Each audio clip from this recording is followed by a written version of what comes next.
And so, hello there, and welcome back to yet another Nights of the Movies podcast. I'm Spike Knight, and in these podcasts, I like talking all things movies and TV, and whatever I want, whenever I want. And in today's podcast, I'm getting close to the end of my Harry Potter film reviews now, as I'm doing my review of the penultimate Harry Potter film, which is, of course, Harry Potter and the Deathly Hallows Part 1. But, just before I do that, I should say what I say at the start of every podcast I do, which is, if you are watching this podcast on YouTube, hello to my viewers, but you prefer to listen to your podcast on Spotify, well, even look, as you can also listen to this podcast on, messing up with the intro already, as you can also listen to this podcast on Spotify at Night of the Movies on that platform, and if you are already listening to this podcast on Spotify, hello there to podcast listeners, then you can also check this podcast out visually. Yes, you can watch this podcast on my YouTube channel at Night of the Movies on that platform as well. Likewise, wherever you may be watching or listening to this podcast, don't forget to like and subscribe if you enjoy the podcast, of course, and please leave me with some feedback on things to improve on in future podcasts, because there are always things to improve on, and feedback is, as ever, much appreciated. So, let's get into it, shall we? Harry Potter and the Deathly Hallows Part 1.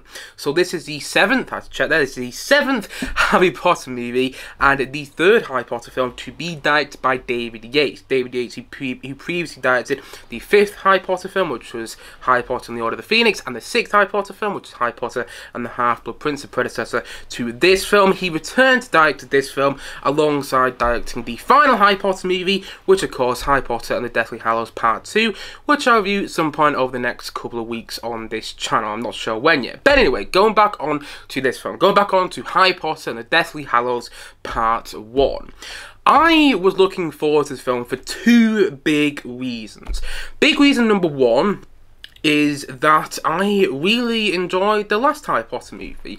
I thought that Half-Blood Prince was a very fun film, and, well, I don't know if fun was the right word. Yeah, you know what, I'm going to use the word fun. Why not? Because actually, it did have a lot of comedy in there that I really liked, and it felt like a Harry Potter movie. Unlike its predecessor, Order of the Phoenix, Half-Blood Prince felt like a return to Hogwarts, and it felt like it had that same charm that the first 3 Harry Potter movies, and the first 4 Harry Potter movies actually, had. And I really liked that film, especially with the ending where Snape turns bad and you see the Dark Lords, the dark side in this wizarding world. They start to tear apart Hogwarts, start to make Hogwarts go awry, and you see their eyes starting to build, and then Harry faces off against Snape. I'm explaining the ending of Half-Blood Prince awfully, but I love the way it's set up Deathly Hallows Part 1. I love the way it's set up the beginning of the end of this franchise. So that was the first big reason I was excited to see this film. And the second big reason is something a little more personal. This film was one of the first cinema experiences I ever remember. I don't know if I explained that right. Yeah, you get the point. This is one of my earliest cinema memories, going to watch this film at the cinema and not really knowing what to expect, because I had seen all the Harry Potter movies leading up to this, but that was yonks ago. Hence why I'm on this channel, because it's like I'm watching for the first time, so it's like I'm giving my thoughts on them as I watch them for the first time. So I had seen all the Harry Potter movies leading up to this one when I watched it in the cinema, but I don't remember loving this film when I watched it at the cinema. I think I remember coming out a little underwhelmed, and I wanted to change that memory, I wanted to finish the film and go, what was I thinking however many years ago when I saw this from the cinema? What was I thinking? Because actually this is a great film, and I wanted to change that memory, because also I wasn't a big fan of going to cinema back then. I've already spoken about this on this channel, but it was the first Hobbit movie, The Hobbit: An Unexpected Journey, which was the film which opened up my eyes opened me up as to what the cinema experience could be like, and it just opened my eyes to it. It opened my whole imagination and myself up to the cinematic experience, I've spoken about that at length in my view of The Hobbit: An Unexpected Journey, and it wasn't this film though. And I saw this film before I saw the first Hobbit movie, and I wanted to know why it wasn't this film that made me go, wow, this is what cinema can do. And I was hoping I was going to finish this film yesterday when I watched on Netflix, and I'd be like, oh, I must have just been in a bad mood when I saw it in the cinema. I wanted to change my memory of watching this film in the cinema, which I know you can't really do, but I wanted to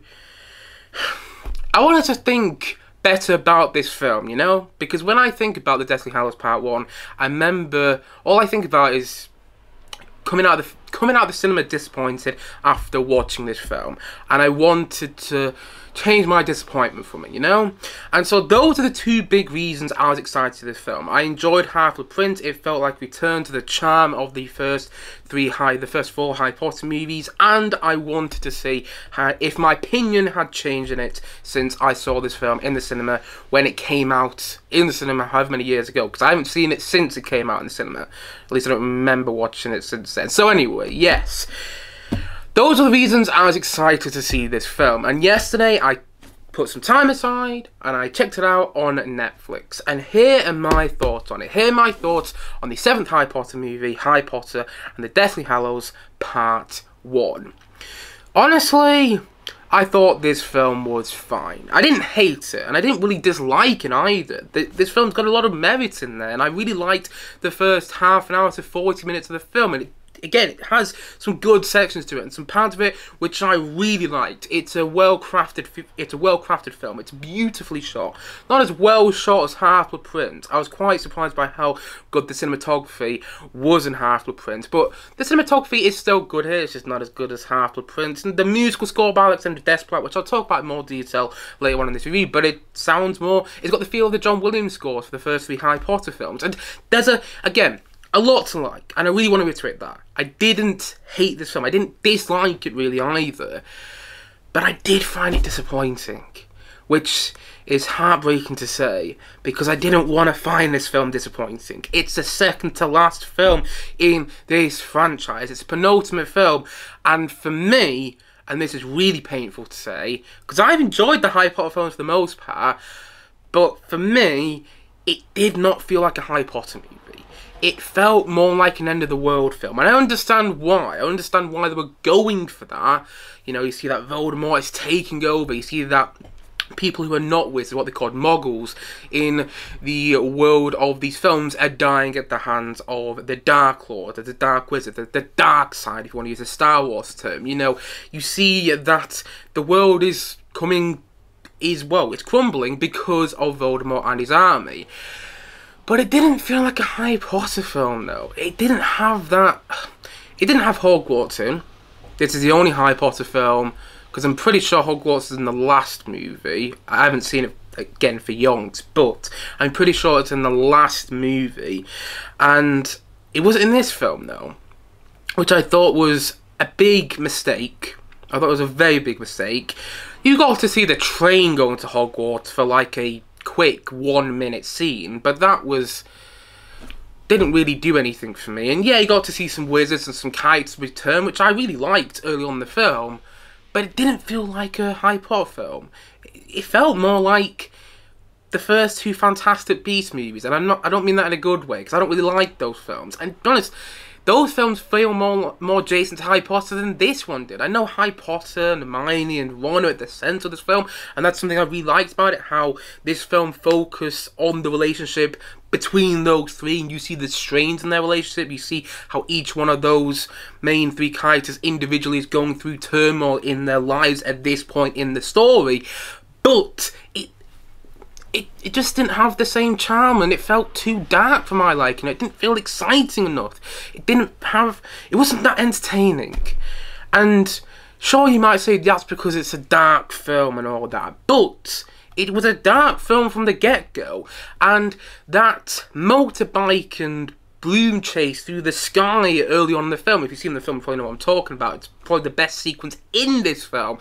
You know, that motorbike and broom chase through the sky, that was a dark sequence, but it's exciting. And I was watching this going, wow, if the whole film's going to be like this, I'm all in. But the whole film wasn't like that. It just became less exciting and less engaging and less compelling as it went on. It also felt like you had to have read the books in order to understand this story, because there's all this stuff with Grindelwald, and I remember Grindelwald in the you know, in the Fantastic Beasts films, but not really much about him, other than the fact that, you know, it was played by Johnny Depp, and they changed the actor to Mads Mikkelsen, and I thought Mads Mikkelsen did a better job. That's all I really remember about Grindelwald, and had a relationship with Dumbledore. You know, that was really it. But there's all this stuff about Grindelwald in the film. I'm like, why is this important? And the film didn't make me understand why it was important. The storytelling I didn't think was done particularly well.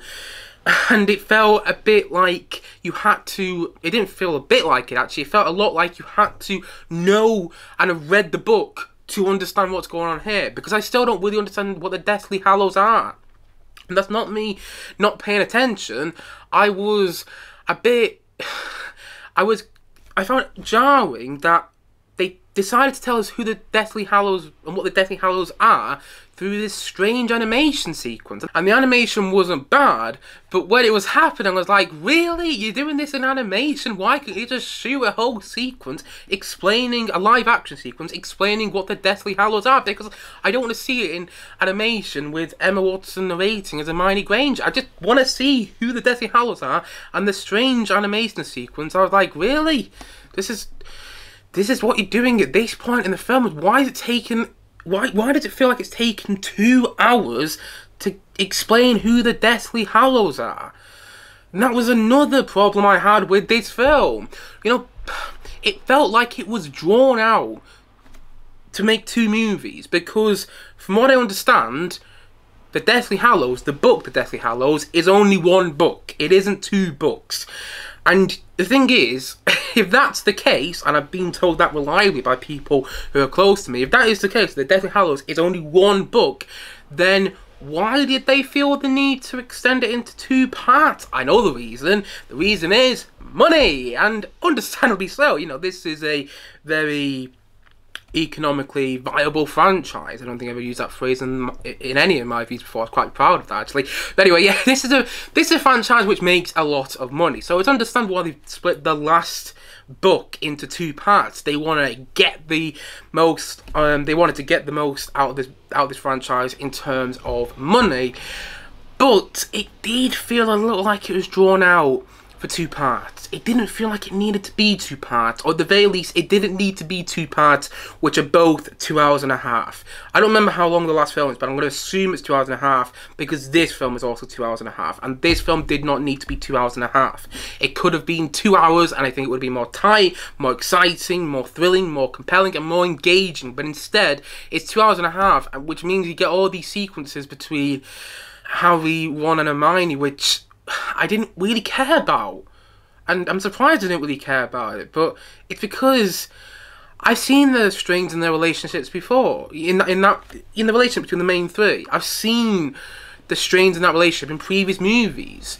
And I'm going to assume there's more strains in their relationship in the final film. So it doesn't really feel like the end of the turmoil in them 3 arguing with each other. You know, you follow my thinking. And so when you get all that going on in this film, I didn't really care about it because I felt like we'd been there and we'd done it.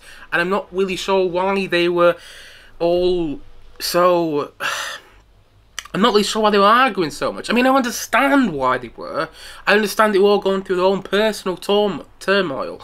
You know, you see Hermione at the start of the film having to wipe the memory of her from her mother and her father. And you see that Ron is listening on the radio throughout the film to hear if any of his family has died. And Harry is seeing that people are dying from him. He doesn't like that. I understand why these characters are going through turmoil, but I felt it could have been...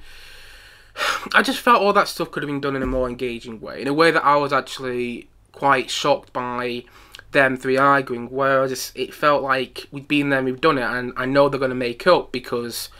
well, they're the main 3 characters in the Harry Potter movies. Their relationship is always at the centre of the Harry Potter films, and, you know, they're not going to break up for good. They're not going to fall out for good. That's what I felt like when I was watching this film. Going back onto what I was saying before, it felt like it being drawn out to make 2 films. You know, people say that about the Hobbit movies, because the Hobbit is just 1 book, and it was extended into 3 3-hour films. Even longer if you watch the extended editions for the 3 Hobbit movies, which I spoke about at length in my views of the Hobbit films, which I did about a month ago now, a couple months ago now on this channel. Anyway, people say that about the Hobbit movies, that they feel drawn out, particularly when you get to the second 2 Hobbit movies. But I disagree. I don't think they do feel drawn out. I think they are tight. I think the first first film is the perfect length. I think the second film has a couple of baggy sections to it, but it flies by, in my opinion. And the third film was satisfying enough, and that's the thing. The second and third Hobbit movies, even though at times I can see why people might feel that they're drawn out. Personally, I don't think they are, but I can see why somebody might feel that. They have satisfying things in them. In the second film, you get to see Smaug, and it's like, wow! You know, because he built up in the first film. And in the third film, there's the Battle of the Five Armies, which is the name of the third film. And there's all this stuff going on in the second two Hobbit movies, and there's a satisfying stuff in there. There's stuff which, if you've watched the first Hobbit movie and you see on the setup, you will be satisfied by the setup, by the payoff in those two movies. But there was nothing really satisfying about this film. In fact, it was more of an... I don't even know what the opposite of unsatisfying. I couldn't think of the word there. It's more of an unsatisfying experience this film was for me. Because I wasn't really sure what I was meant to take from it and how it was important for the next film, and it felt like I was watching this film thinking, really? This is the penultimate Harry Potter movie? How is this, you know, giving any payoff from the previous 6 Harry Potter movies? How is this really doing anything that was... Why is all this important in the story?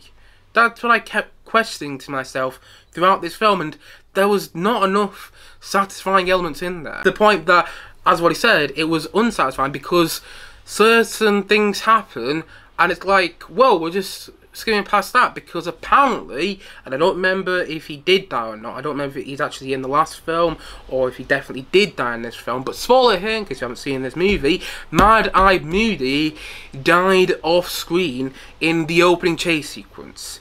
You get to the end of that opening chase sequence and Domhnall Gleeson, it wasn't actually Domhnall Gleeson in this film, but his character, I didn't remember he was in the Harry Potter movies, but his character is one of the Weasleys. By the way, because, you know, any character who has red hair, any character who's got ginger hair in these films, who's a redhead, is just a Weasley, which I really do like about these movies. But anyway, Domhnall Gleeson says, oh, Mad-Eye has died. Mad-Eye Moody has died. And I was like, he died off screen? But that was quite an important character. He was an important character in Goblet of Fire. He was an important character in Order of the Phoenix. He isn't in Order of the Phoenix that much, but he's an important character in that film. And he seemed like he was going to be an important character in this film. He's in one scene. Kind of one scene and a half, when you think about it. But anyway, he's in one scene, really. And he dies off screen. I'm like, okay. Really? That's how we started to kill characters off in this franchise? Like... That was more underwhelming than Sirius Black's death in Order of the Phoenix. And I didn't really like the way Sirius Black died in Order of the Phoenix. I thought it was happened too quick and happened too all of a sudden. But looking back, I would have preferred Mad-Eyed Moody's death to be something like that. We actually see it happen. Yes, it can be quick and all of a sudden, but at least you would have seen it happen. But Mad-Eyed Moody's death, again, I'm assuming he has died. You didn't see him die, and sometimes that's a rule in film and TV. If you don't see a character die, if you see them die off screen, then they might not actually be dead. So, you know, there's a chance he comes back in the last film. I don't remember if he does. But right now I'm assuming that he is dead. And it was inconsequential.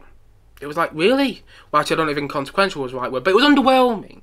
It was underwhelming. I was like, but Mad-Eyed Moody's a great character. Brendan Gleeson plays him perfectly, and that's how you kill him off. That might be how it happens in the books, but I don't care. I haven't read the books. I felt that was not great. And I feel like a broken record in another one of my criticisms, and that's this. These films are underusing Voldemort. These films are not using him well. God, I hope Voldemort is in almost every single scene of the next film. I know he won't be, because I don't feel these films have used Voldemort. Ralph Fiennes as Voldemort at that particularly well. Ever since he was introduced in the finale of Goblet of Fire, I was like, whoa, I want to see more of this character. You know, it's just got that dominance about him. You're completely drawn to him because of Ralph Fiennes' performance every single time he's on screen, and the way he looks and the way, again, Ralph Fiennes plays him.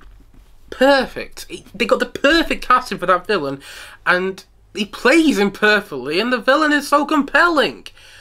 But we haven't really seen him in these films since Goblet of Fire. He has a small appearance in Order of the Phoenix. He's not even in Half-Blood Prince, and I was thinking was going to be quite a bit of this film, because towards the opening, you get the scene that takes place, I think it's in the Malfoy household, where you get all these dark wizards, the dark side, you know, in this wizarding world, all sitting around a table together, and Voldemort is at the head of the table. And I was thinking, oh, we're going to see more of Voldemort's army now throughout this film. We're going to see more of Voldemort.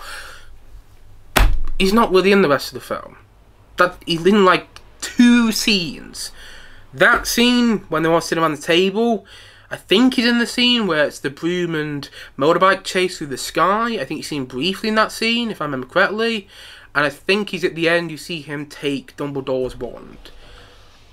As far as I remember, he's not in the rest of the film. And that means if he is in the rest of the film, if he is in more scenes than I've mentioned, he's not in any memorable scenes.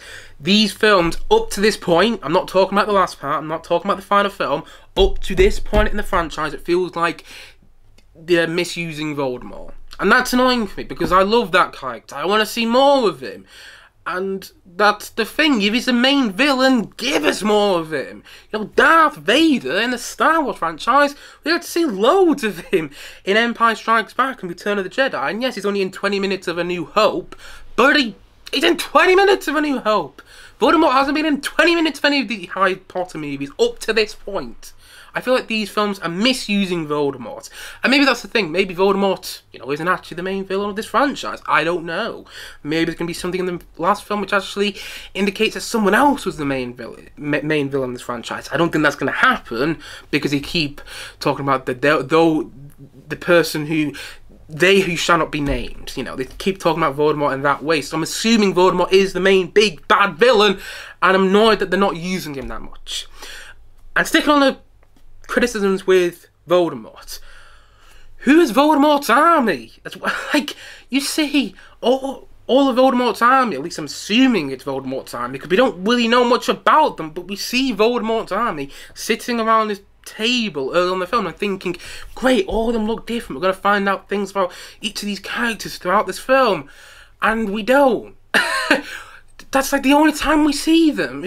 You see some of Voldemort's army pop up here and there throughout the film. Some of his, you know, some of the people who are working for him. You see them pop up throughout the film, but you don't really know much about them. And I'm not saying I wanted to know every single thing about each person who is in Voldemort's army, but I wanted to know more about them. I wanted to know what makes each of them stand out between one another, but we don't really find out much about his army.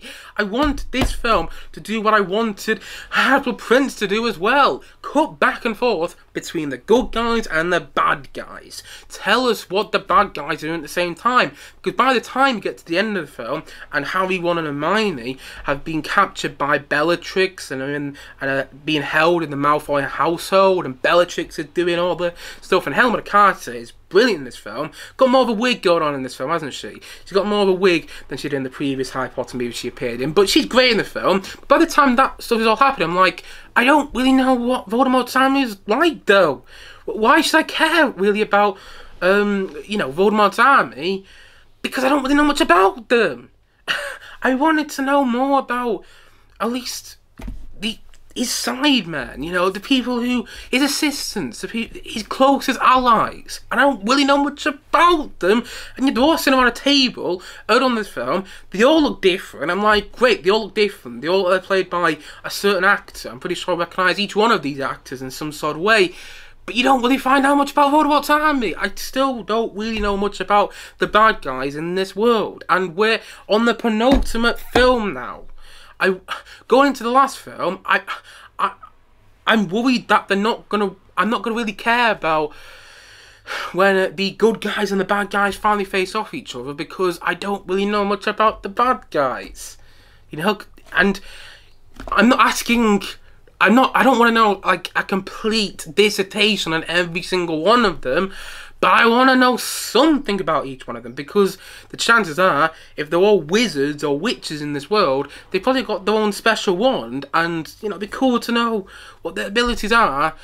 Instead, it's like, oh, these are the bad guys, don't worry, they'll be back. That's what it felt like. You know, and I know the Malfoy family was there, and you do see more about the Malfoy family as the franchise goes on. You know, as you got Draco Malfoy in the first film, you get his father in the second film, and his mother was in Half-Blood Prince, who was in the sixth film. So you do get to see a bit about the Malfoy family, and I like that, but I'm assuming they're not going to be...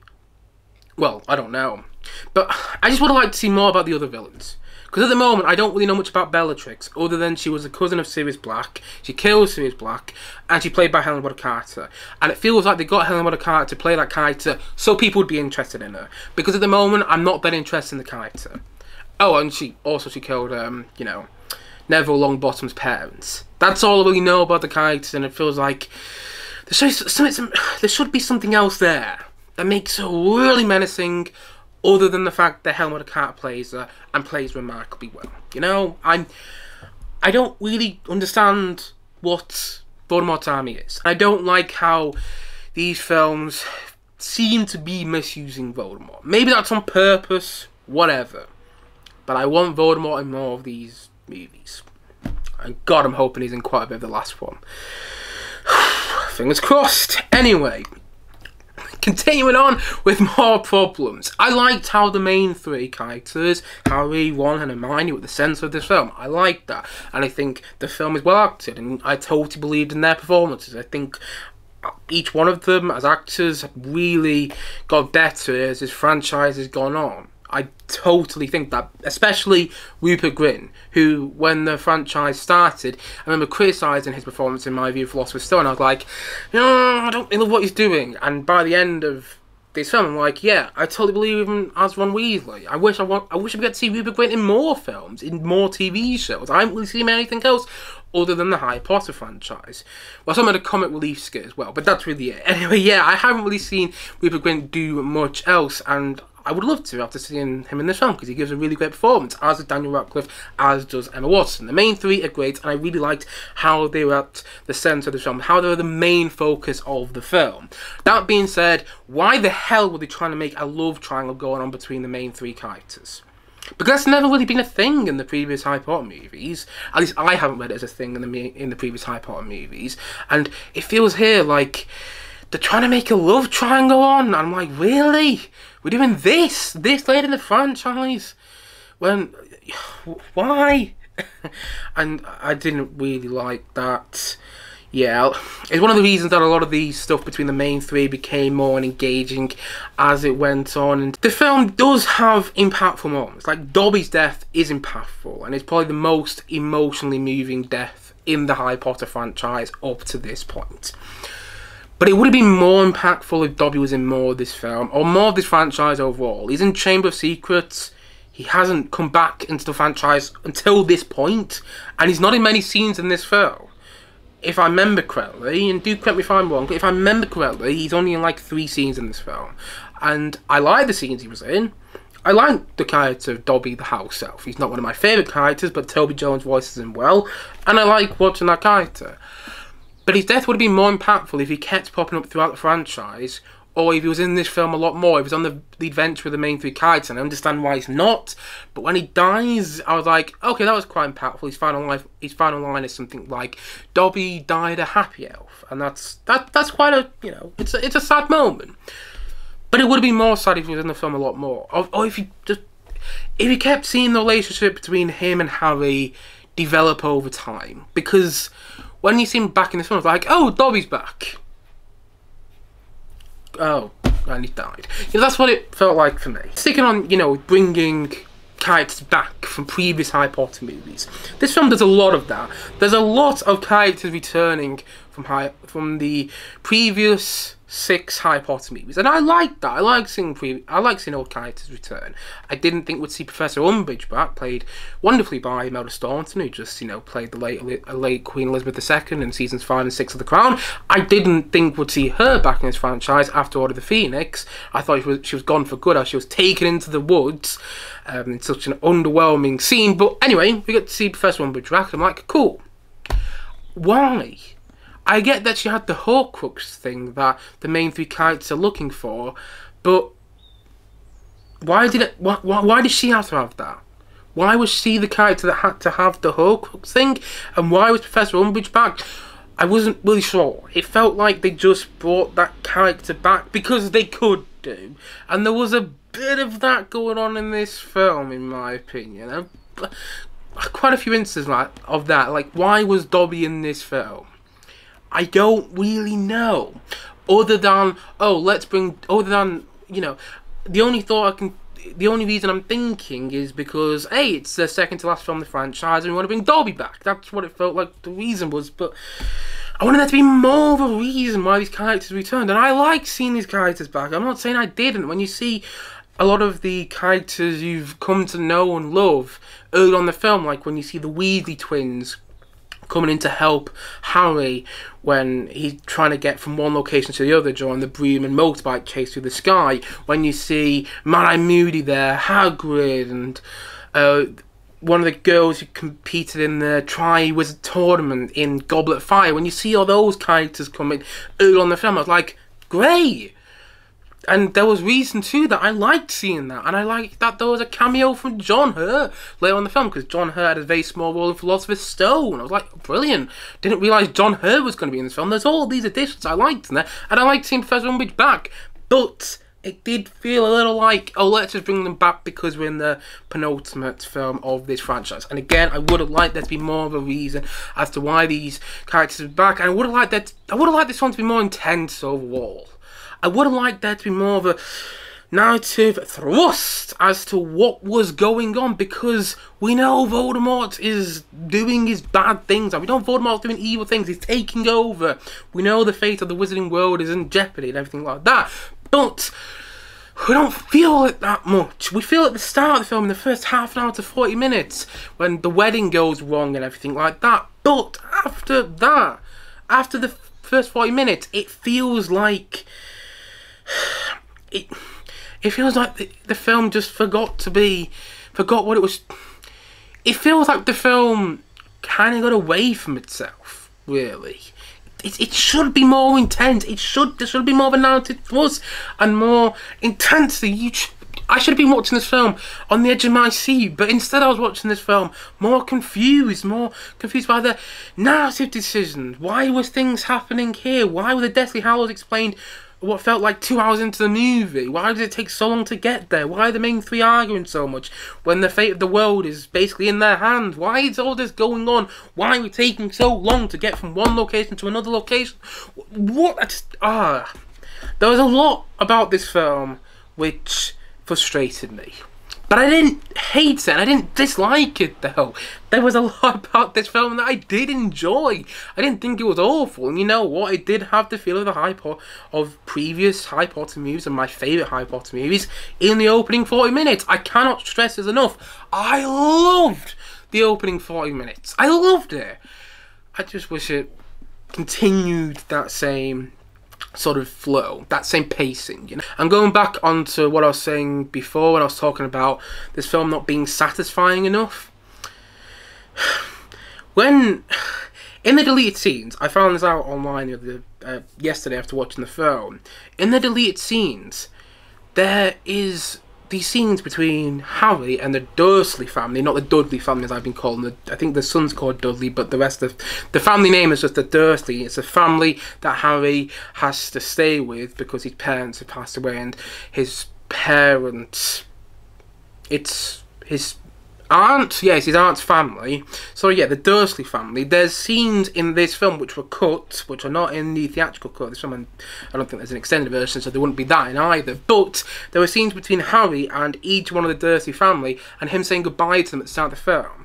And, you know, I can understand why they cut those scenes, because it might have messed with the pacing early on in the film. You do see the Dursley family in the film, but you only see them very briefly. And so I understand why they cut these scenes where Harry's saying goodbye to them individually, one by one. But I would have, if those scenes were in there, it would have provided something which was satisfying, which provided a satisfying conclusion to the previous 7 films. Because from what I remember, the Dursley family had been in 5 of, 4 of the previous 6 films. There have been 7 previous movies. There's been 6 previous films, and I think the Dursley family were in 4 of the 6 previous films.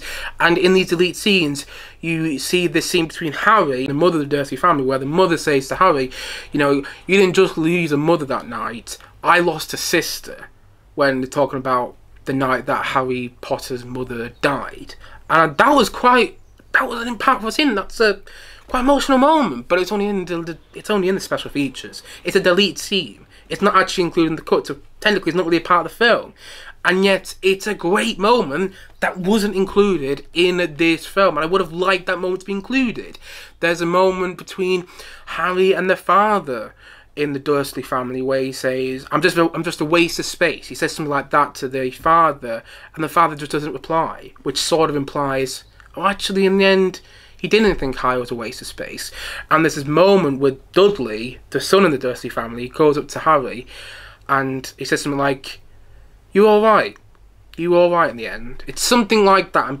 I'm not explaining the delete scenes well, but if you're a fan of the Harry Potter franchise, and if you don't know about the delete scenes, go and look them up, because they are probably the most satisfying part of this film, and yet they're not in the film. And it's just another reason that I found this film frustrating, because it's like, you had the ingredients, you had these elements, and you either decided not to include them, or you decided to include them, but forget about them. Again, Mad-Eye Moody dying off screen is annoying in my opinion. It's just annoying. And it's only a little thing, but at the same time, though, it's not a little thing. It's a bigger problem, because that exemplifies that actually, for me, it feels like they're not really giving these characters, these beloved characters from early on the franchise, their due. You know? There was just, for the penultimate film in this franchise, I wanted this to feel more like the beginning of the end, whereas it felt more like the beginning of a new section of this story.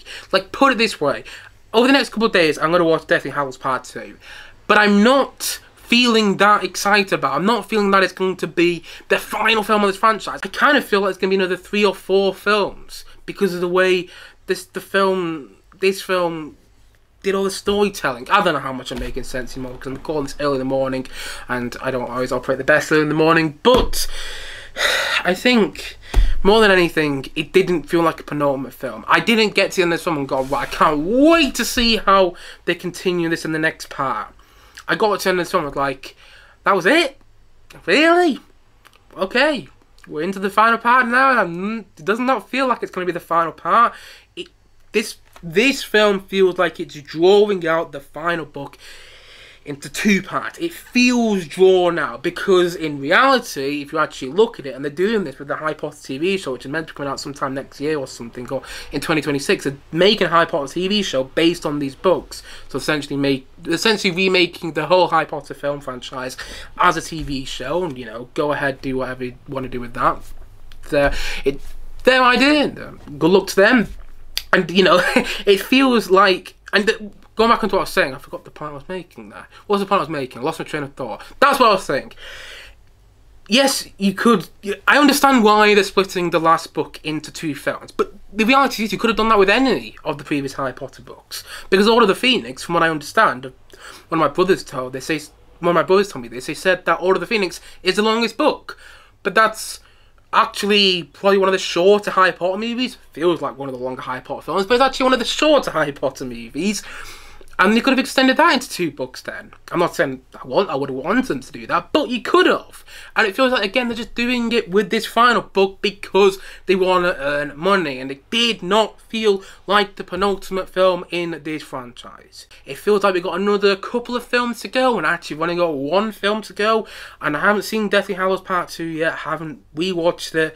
But I'm not looking forward to doing so that much. I'm not looking forward to seeing how this franchise ends, because I just got this feeling it's going to be rushed. And again, there were elements of this film which I liked. The opening, the first half an hour to 40 minutes, I thought was just wonderful. And the stuff in the ministry later on, in like the middle of the film, I thought was quite entertaining, where they take over these people's bodies, and they go in the ministry and they face off against Professor Umbridge. I thought that was quite good, and the stuff at the Malfoy household later on was, you know, it was entertaining, and like I said before, I liked seeing John Hurt return. I didn't think he'd ever return to his franchise. It was like, oh, John Hurt's back, and I did not expect to see that. And, you know, this film had some new additions which I liked. Bill Nye was in this film. I completely forgot Bill Nye was in the Harry Potter franchise. I was like, I love Bill Nye. I even saw him in person once when I was at the BFI Film Festival last year. So I didn't know Bill Nye was in this film, and it was great to see him in there. Same with Iphans, who is playing Luna Lovegood's father. I loved seeing those actors in there because I didn't know they were in this franchise. And Donald Gleeson, didn't know he was in this franchise either. He's one of the Weasley brothers, which makes complete sense. And you see the two Gleesons in a room together, because Donald Gleeson is actually Brendan Gleeson's son, and Brendan Gleeson plays Mad-Eye Moody in these films. And you get to see them in the same scene together, in the same room together, early on in the film. And I liked all that stuff. And the musical score by Alexander Desplat is wonderful. It does a great job at sounding like the first 3 Harry Potter musical scores. The John Williams musical scores for the first 3 Harry Potter movies. It sounds like John Williams' previous Harry Potter scores, and I really like that. And I feel that the score to this film tells more of a story than the score to the previous 3 Harry Potter movies. It told more of a story than the score to Goblet of Fire, or the score to Order of the Phoenix, or the score to Half-Blood Prince. And I think Alexander Desplat is a very, very good composer. Did a really great job with the musical score of this film, telling the story of this film, encapsulating the feel of this film, and making it sound more like John Williams' early scores.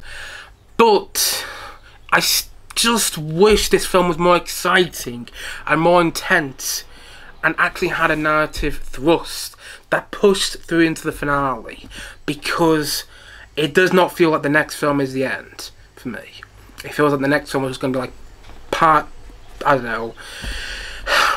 8 in this story, was actually part 8 is the end of this story, you know? Anyway, I've been rambling on about this film way too much, but you get the point. I didn't love it because to me it didn't really feel like a Harry Potter movie after its first 40 minutes, and it became less engaging as it went on, and in the end it did not feel like the penultimate film in this franchise. It felt like I had to have read the book to understand what was going on, because I still don't really understand what the Deathly Hallows are. And I'm assuming they're going to be important in the next film, because, well, they're in the name of the next film. So anyway, all in all, I did not love this film, but I did not dislike it either. I just thought it was fine. And so for that reason, I'm going to say that Harry Potter and the Deathly Hallows Part 1, I'm going to say it's a 5.5 out of 10. And giving it that rating because I don't want to give it a 5 out of 10. A 5 out of 10 would imply that I was, you know, I thought this film was just fine. But I thought it was a little better than fine. You know, the more I think about it, the more I think it was a little better than fine. If I was to rewatch this film, I'd look forward to rewatching the first 40 minutes. I know I've gone on about the first 40 minutes quite a bit, but I did actually really enjoy that first 40 minutes. I thought the chase through the sky and Hagrid and Harry on that sort of motorbike together, that motorcycle thing together, was really entertaining. I really liked that, and that was one of the best action sequences in any of the Harry Potter films. I would like to see more of that. And I would have liked the film to keep that pace. And yes, that was a dark sequence, but it was entertaining. And I wish the rest of the film was like that. I wish the rest of the film was dark and entertaining at the same time, whilst it didn't feel entertaining enough. You know? It felt like it lost its way. It felt like it was drawn out. I'm not really sure about some narrative decisions, like why was the sword of Gryffindor found at the bottom of this icy pond? You know, and it was very convenient for Ron to find Harry almost drowning at this icy pond in one scene. If you've seen the film, you know what I'm talking about. I've probably explained it awfully there. But there's a lot of convenience in this film. There's a lot of parts which I found unsatisfying, and I like seeing certain characters back. But I'm not really sure where they had to be. And I don't really understand the importance of Grindelwald in the story. And more than anything, this franchise needs to stop wasting Voldemort! Anyway, I've been mumbling about this film enough, and I did not dislike it. I just want to reiterate that. I did not dislike it.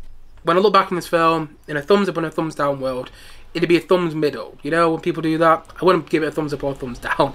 It would just be a thumb in the middle. So, it would kind of defy a thumbs up or a thumbs down world, but still. It's It's fine. I just wish it was great. And I wish that I was really more excited to watch the last film now. But I'm not. And I feel a little let down by this film for doing that. Again, not terrible, but I understand now why, when I watched this film, however many years ago at the cinema when it came out, I was let down by it. I remember why. And so, all in all, for me, Harry Potter and the Deathly Hallows Part 1 was disappointing as penultimate film to this franchise. And so for that reason, as I'm going to say, and as I've already said in this podcast today, I'm going to say once more that Harry Potter and the Deathly Hallows is a 5.5 out of 10.